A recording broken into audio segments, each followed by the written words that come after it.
Querido, eu quero pregar a palavra de Deus, 2 Coríntios capítulo 5, versículo 7. É um versículo só e é muito rápido. Se você puder, coloque-se de pé na presença do Senhor. Nós, com essa tempestade do meio da semana, com alguns probleminhas na transmissão do culto, alguns probleminhas no telão, mas estamos nos virando aí, né? Estamos melhorando a nossa mídia para que a gente atinja mais pessoas.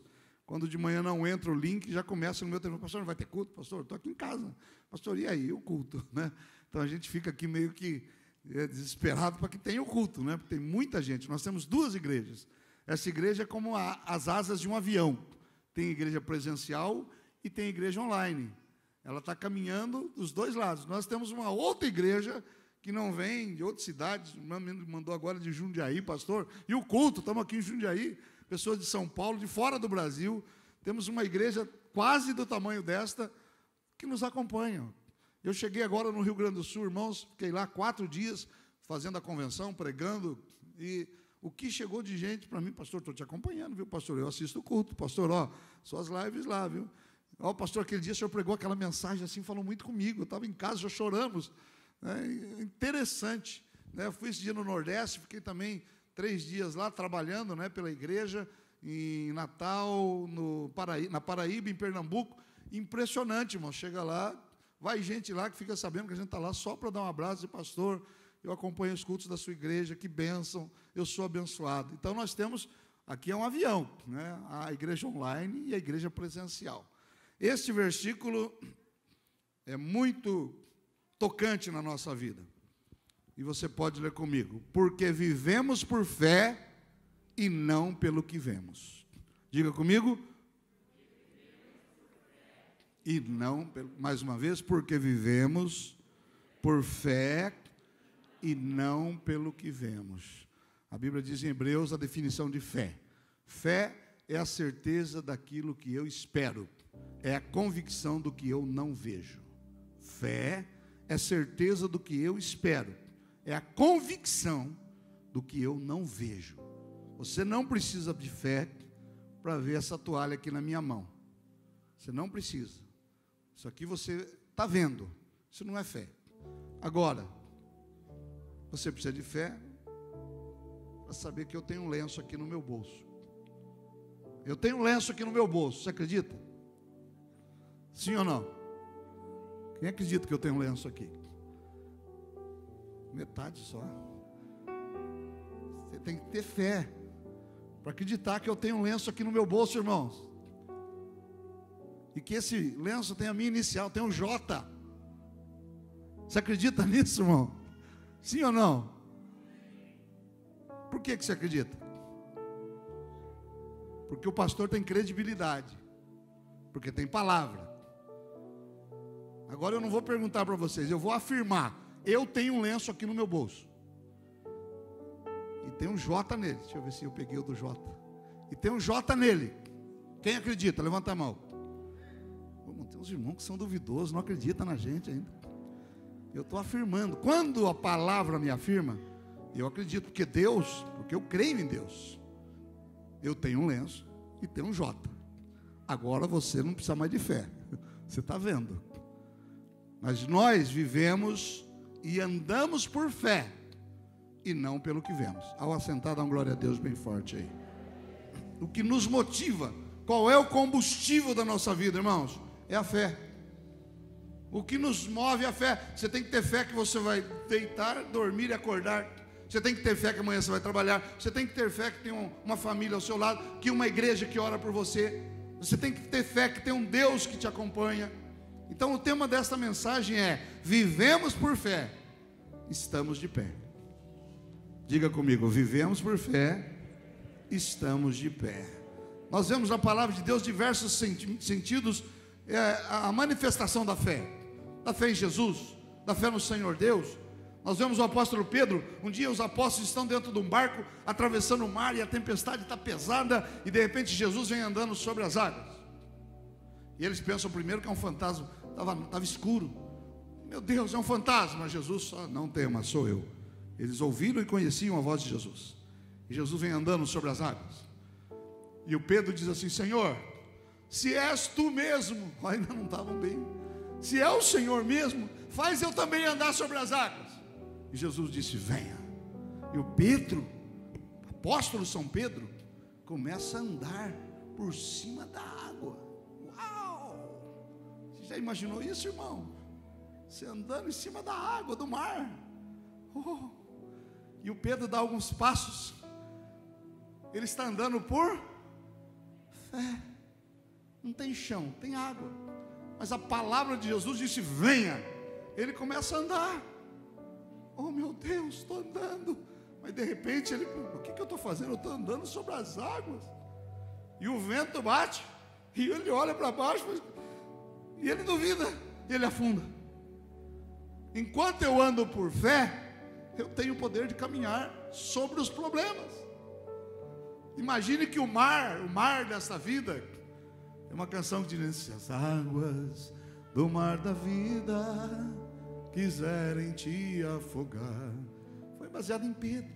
Ele andou sobre as águas do mar da vida, mas quando ele olha para a realidade dele, ele cai.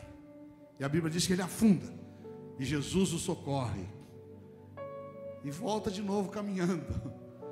A Bíblia não diz que Jesus pegou ele, colocou no braço. Não, a Bíblia diz que Jesus dá a mão a ele. E Pedro, vem cá, vamos voltar para o barco caminhando.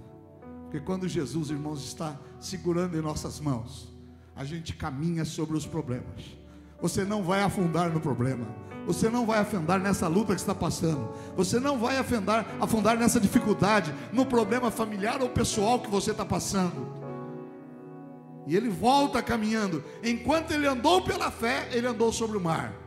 Quando ele duvidou, ele afundou de novo. A Bíblia fala sobre isso lá no livro de Mateus. Isso que eu acabei de falar em Mateus capítulo 14, 29 a 31. E Jesus disse: vem. E Pedro, descendo do barco, andou sobre as águas para ir ter com Jesus. Mas sentindo o vento forte, teve medo. E começando a ir para o fundo, clamou dizendo: Senhor, salva-me. E logo Jesus, estendendo a mão, segurou e disse-lhe: homem de pouca fé, por que duvidaste? E alguém já disse para mim: quando eu chegar no céu, eu vou chamar Pedro. Crente tem essas piadinhas. Eu vou chamar Pedro de crente bully. O que é o crente bully? É o crente de pouca fé. Piadinha chata, né? Pouca fé. Por café. Aí o Pedro vai dizer para você: mas fora Jesus no mundo, eu sou o único homem que já andou sobre as águas. Ninguém mais teve essa realidade. A Bíblia fala de um profeta chamado Eliseu, e tinha um auxiliar dele, um pastor auxiliar chamado Geazi. O Geazi era um cara complicado. Geazi era um cara complicado. Era um cara assim que ele estava do lado do profeta, ele via as bênçãos de Deus na vida do profeta, mas ele não se convertia muito. Certa ocasião, chegou Naamã, um homem que tinha lepra, rico, famoso, general, e foi até o profeta. O profeta falou: vai lá e mergulha no Rio Jordão 7 vezes. Você já conhece a história. Na 7ª vez, o Naamã, que era um general sírio, ele ficou limpo, a pele limpa. A lepra dá muita ferida, cheira mal, mas na 7ª vez que ele mergulhou, ele ficou limpo. E o Naamã voltou para o profeta Eliseu. Disse: profeta, eu trouxe ouro, eu trouxe prata, eu trouxe vestidos, eu trouxe roupa, eu trouxe gado para dar de presente para você. E o profeta falou: não precisa, eu não preciso de nada disso. Pode levar embora. Eu não quero nada seu. Ele estava como que pagando a bênção. E a bênção de Deus não se paga. E o profeta disse: pode ir embora. E ele falou: então eu posso levar um pouco de terra de Israel, porque lá na minha terra, quando eu tiver que acompanhar o rei em alguma cerimônia religiosa de outros deuses, eu não me dobrarei diante de outros deuses. Eu quero levar a terra de Israel. Quando eu for adorar, eu vou ajoelhar sobre esta terra. E Eliseu falou: pode ir. Mas quando Naamã sai da presença de Eliseu,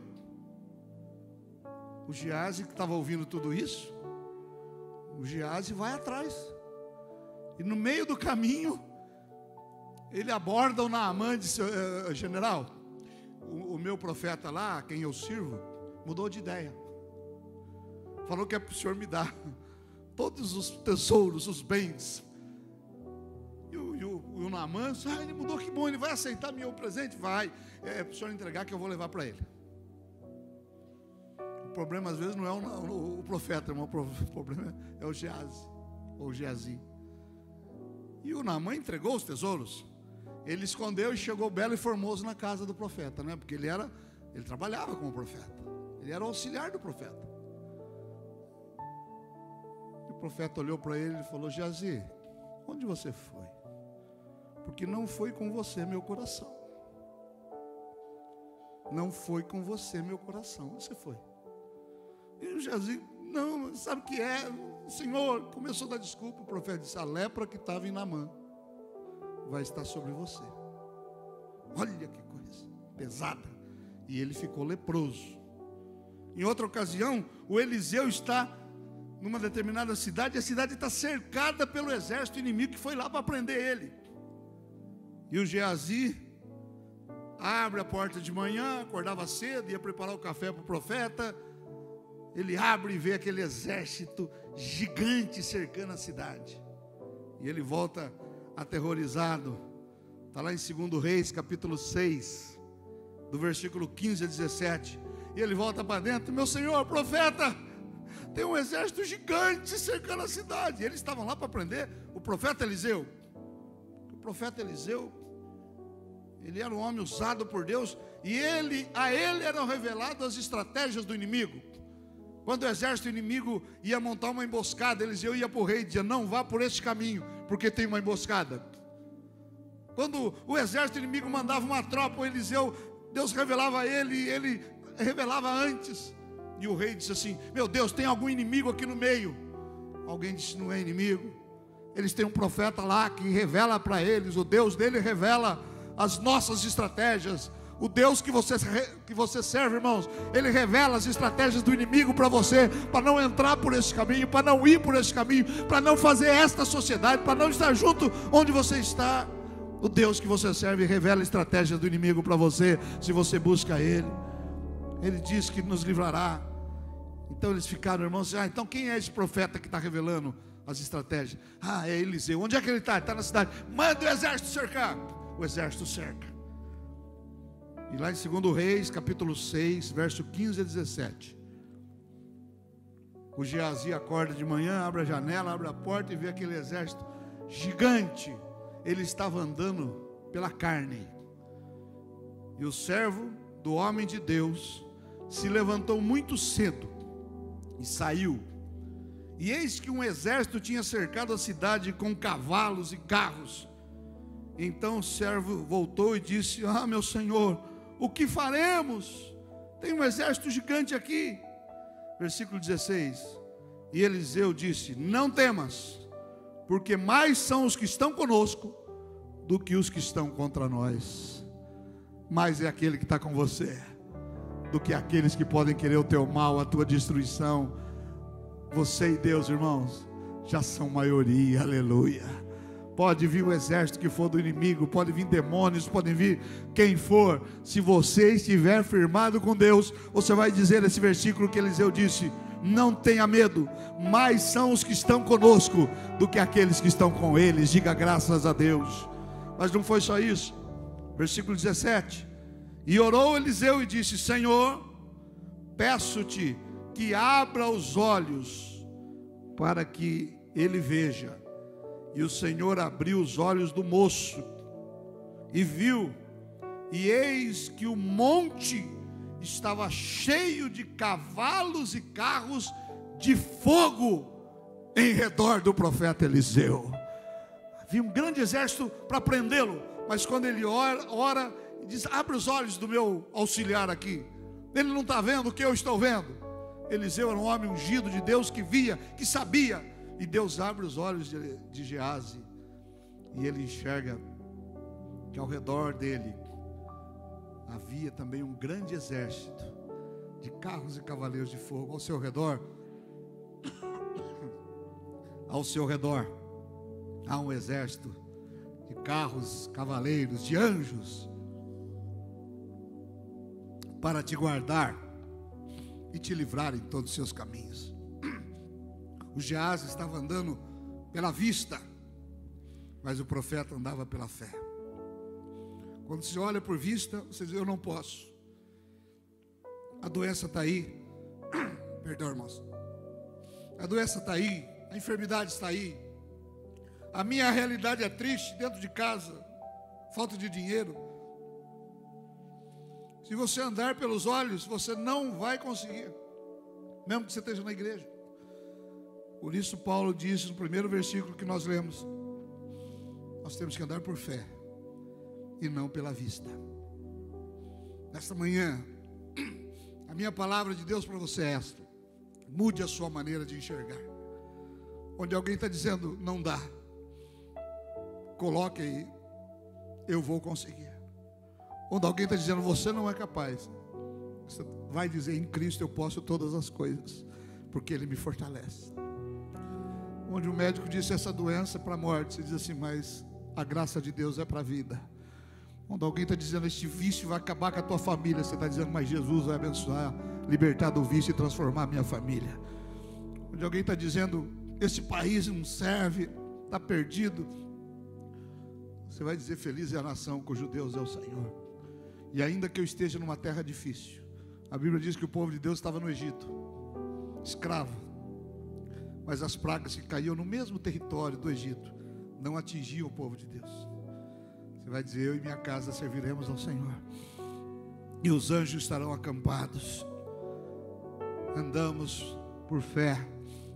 Sua empresa, seu negócio, sua família, seus filhos, seu casamento. Talvez aos olhos humanos seu casamento está acabado. Até pensando já como é que vai fazer para dividir os bens. Ou se não tiver bem nenhum, pensando como é que vai fazer para ir embora. Você está olhando pelos teus olhos. Experimenta pedir para Deus abrir os teus olhos. Como o profeta pediu: Senhor, abre os olhos dele. E ele não viu só um exército inimigo. O exército inimigo ainda estava lá, mas ele viu que em redor dele tinha um exército de anjos, cavalos, carros de fogo para guardar. Sabe como é que termina essa história? Deus mandou uma cegueira naquele exército, e o Eliseu se apresenta para o exército: pois não, o que vocês estão querendo? Olha, estão procurando o profeta Eliseu. O Eliseu estava falando com eles: ah, é o profeta Eliseu? Ele não está aqui não. Vem comigo, vou levar vocês onde ele está. E pegou aquele grande exército e levou até Samaria. Levou até o centro do exército de Deus, do povo de Deus, de Israel. E aí então ele disse: Senhor, agora abre os olhos desses soldados. E quando eles abriram os olhos, eles estavam cercados pelo exército de Israel, pronto para morrer, pronto para ser destruído. E o profeta ainda teve misericórdia, poupou, disse: volta para a casa de vocês não vão morrer não. Quando eu creio em Deus, eu ando por fé e não pelo que eu estou vendo. Se você olhar, irmãos, às vezes se eu olhar pelo que eu estou vendo, eu desanimo. Se eu olhar pelo que eu vejo, a tendência humana é desanimar. Por isso, uma das coisas que Deus faz maravilhosa na nossa vida é a mudança da visão. É fazer com que a gente caminhe pela fé. Ah, mas tua família não é salva ainda. Ah, mas você não conseguiu um emprego ainda. Mas eu já estou vendo. O meu corpo está aqui no pasto. Davi foi ungido rei. O corpo dele continuou lá cuidando de ovelhas, mas o coração de Davi já estava no trono. Você pode ainda estar vivendo um tempo de pasto, mas o seu coração já está no trono. E Deus vai fazer com que o seu coração chegue lá. Mateus capítulo 6, versículo 22. A candeia do corpo são os olhos, de sorte que se os teus olhos forem bons, todo o teu corpo terá luz. Se os seus olhos forem bons, como é que você enxerga? Se você enxergar mal, o seu corpo será mal. Mas se você enxergar, tem gente que só enxerga maldade, só enxerga malícia. Tem gente, o pastor às vezes está pedindo oferta, tem gente enxergando coisa ruim. Ah, está querendo tirar dinheiro, está pedindo. Se os teus olhos forem mal, irmãos, todo o corpo vai ser ruim. Mas se o teu corpo for bom, se os olhos forem bons, o teu corpo terá luz. E você nesta manhã está recebendo uma palavra que diz: mude a maneira de enxergar, mude a maneira de ver, porque você vai ser abençoada. Quando vivemos pela fé, mesmo indignados, ouvimos Deus dizer: escreve, ainda que a figueira não floresça, ainda que não haja frutos na vide, todavia eu me alegrarei no Senhor meu Deus. Como é que você está enxergando os seus problemas, o seu dia a dia, a sua empresa, o seu casamento? Como é que está enxergando o seu marido e você, esposa? Como é que está enxergando o seu pastor, a sua igreja? Como é que está enxergando? Hoje é um culto missionário. Os missionários estão lá pregando, passando às vezes necessidades emocionais, porque necessidades físicas a igreja, através da oferta, supre eles. Mas imagine largar tudo e pela fé ir para uma terra como Abraão, quando Deus disse a Abraão: sai da tua terra e vai para uma terra que eu vou te mostrar. Deus nem mostrou onde era, e Abraão deixou tudo e foi para a terra que Deus mostrou. Sabe o que é isso? É fé. É fé. Eu já passei por isso um dia, quando Deus disse: ó, larga esse emprego. Mas Senhor, eu tenho um bom salário, eu estou aqui no grupo Maquinasa, na Heller, eu posso ir para outro país. Deus: larga e vai para uma terra que eu te mostrarei. E a terra dele para mim foi Parque São Bento. Nem foi tão longe assim. E nós viemos para uma terra abençoada, onde alguns, que já tinham passado aqui, disseram: essa terra não dá nada. Deus disse: essa é uma terra abençoada. E você está aqui hoje, fruto de uma visão. Quando o propósito do homem encontra o homem, se cumpre a vontade de Deus. O propósito de Deus não era que eu fosse tecnólogo, não era que eu fosse para a Alemanha. O propósito de Deus é que eu fosse pastor aqui. Por isso, irmãos, eu posso ser muitas coisas e muitos títulos, mas eu sou pastor. E enquanto Deus me permitir, eu estarei pregando a palavra de Deus, enxergando por fé e não pelo que eu vejo. Quando eu cheguei aqui com meu pai, olhando meu pai, esse é um bairro bonito, lindo, já passou uma manada de vaca e cavalo lá à frente, o cavalão já soltou um negócio no meio da rua. Eu falei: meu Deus, onde eu estou vindo? Que terra que mana leite e mel é essa? Mas hoje nós estamos aqui num lugar abençoado. O propósito de Deus era que eu estivesse aqui. O propósito de Deus é que você esteja aqui. Quando o propósito de Deus alcança o homem e a mulher, ele é uma pessoa realizada. Eu podia ser um gerente de sucesso, um diretor de sucesso, um CEO de sucesso. Eu sei que Deus me capacitou para isso, mas eu me realizo ao pregar o Evangelho, ao batizar, ao abençoar. E você é fruto desta visão. Pressionados, mas não desanimados. Você pensou nessa? Pensou nessa? Nós vamos cantar, orar e voltar para casa. O que você está enxergando que tem lá na tua casa hoje? Aquele frango de padaria. Eu todo domingo, irmãos, eu como frango de padaria. Se não tiver macarrão e frango de padaria para mim, está faltando alguma coisa no domingo. Já tem até um lugarzinho que a gente passa, está lá reservado o frangão de padaria, irmão. Eu como isso há 57 anos e não enjoei ainda. Olha que coisa maravilhosa. Eu já estou vendo aqui pela fé pregando, já estou vendo o frangão lá, já está virando lá na... Um dia eu cheguei lá, não tinha acabado. Fiquei tão triste, porque a minha fé é que vai ter um frango me esperando lá. Isso é fé. Eu não estou vendo, mas eu creio. O que você espera desta semana? O que você espera desta semana para a tua família, os negócios? O que você espera da tua empresa? O que você espera do teu relacionamento? O que você espera dos teus filhos? Veja pela fé que será uma semana de bênção para você. Será uma semana de alegria na tua vida e na tua família. Amém?